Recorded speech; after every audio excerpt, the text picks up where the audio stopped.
فلقاء هذا اليوم سيعرف مشاركة مجموعة من الفاعلين والمتدخلين في مجال المقاولة الخضراء لتقديم تقرير شامل. احنا اليوم جد سعداء أنا نكونوا في رحاب كلية الاقتصاد والتدبير ببني ملال باش ننظموا هذا اللقاء الجهوي لتقديم أهم مخرجات البحث الميداني والدراسة اللي استضافت عليها جمعية الانطلاقة حول موضوع ريادة الأعمال بجهة المناخ النفراء اللي كيجي في إطار مشروع ديال أسوريف. في إطار برنامج أسوريف نظمنا هذا اللقاء هذا حول ريادة الأعمال الخضراء، كانت فرصة من أجل تقديم المخرجات الأولية لواحد المشروع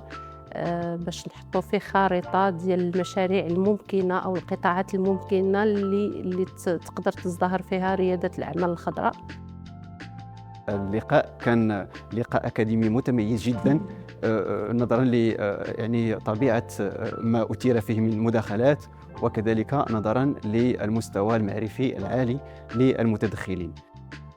اليوم يعني عرفوا مجموعة من اللحظات اللي كان فيها مشاركة ديال مجموعة من الأفكار ومقترحات وأسئلة اللي بها احنا جميع يعني كجمعيات وتعاونيات ونساء اللي كيشتغلوا في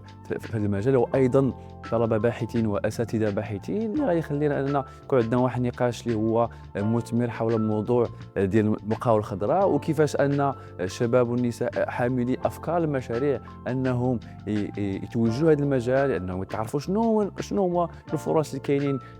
في المجال ديال المقاولة الخضراء في جهه المناخ النفراء، وايضا تعرف على الفرص ديال التمويل والمواكبه وديال التكوين باش انهم يا اما يطلقوا مشاريع مقاولاتيه جديده او يطوروا المشاريع ديالهم المقاولاتيه اللي كيشتغلوا فيها دابا باش انها تكون صديقه للبيئه.